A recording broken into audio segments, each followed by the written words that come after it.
কি বলছিলে বৈরাগী? অনু ছোটবেলার কিছু কথা বলছিল, সেটা নিয়েই কথা হচ্ছিল। ও। ওর জন্মের আগে আপনি মেয়ের জন্য মানত করেছিলেন না? ওর এখন এই কথা মনে আছে? কেন মনে থাকবে না ম্যাম, ও আজ এই মন্দিরে এটাই মানত করতে এসেছে যে আপনাদের দুজনের ঝগড়া যেন বন্ধ হয়ে যায় আর আপনাদের সম্পর্ক যেন আবার আগের মতো হয়ে যায়। ও আমার কাছে ক্ষমা চাইতে পারতো।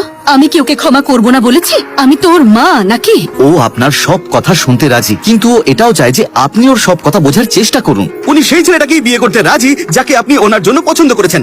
কথায় আছে, মায়ের থেকে বেশি ভালো বাচ্চাদের আর কেউ বাসতে পারে না। যদি কথাটা সত্যি হয় আর আপনি যদি নিজের মেয়েকে ভালোবাসেন, তাহলে গিয়ে অনুর সাথে কথা বলুন। যদি আপনি চান তাহলে ওকে একটা মেসেজ পাঠাতে পারেন যে Anu, I want to talk to you. Message পড়ে হয়তো ও নিজেই কথা বলার জন্য চলে আসতে পারে। তাতে আপনার ইগো হার্ট হবে না ম্যাম। অনু তোমার সামনেই আছে শৈলজা, ওর বিয়ের জন্য তোমার ওকে একটা মেসেজ পাঠানোই উচিত, আমি বলছি। মা আমাকে কি বলেছে? মা আমাকে এইমাত্র মেসেজ করেছিল, মা আমার সঙ্গে কথা বলতে চায়। ও নিশ্চয়ই আসবে, দেখো। ছি, এসব কি হচ্ছে? অনু, এটা আমি চৈতন্য। আরে তোমার মা তো ওইদিকে দাঁড়িয়ে আছে। হয়তো তুমি আমাকেই মা মনে করে জড়িয়ে ধরেছো, কিন্তু তোমার মা তো ওদিকে দাঁড়িয়ে আছেন।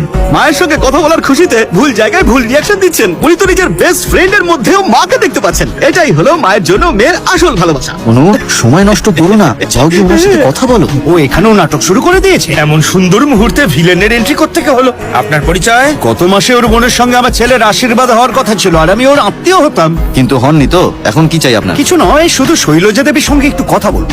আমার নামই শৈলজা। কি ব্যাপার বলুন? এই ছেলেটি আর আপনার মেয়ে অনু দুজনে একে অপরকে খুব ভালোবাসে।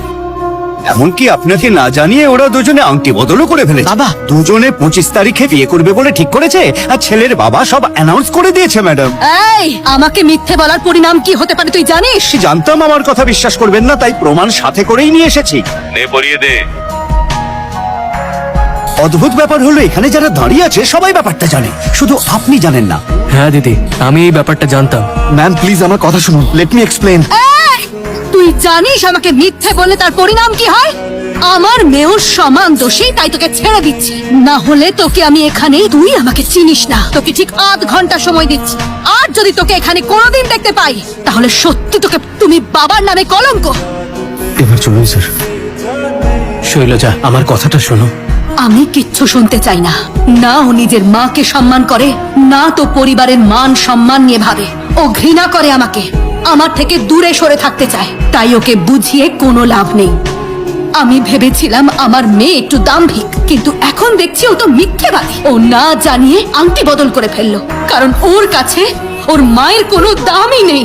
5 বছর আগেও ও আমাকে অপমান করেছিল, তাই ওর সঙ্গে আমি কথা বলা বন্ধ করে দিই।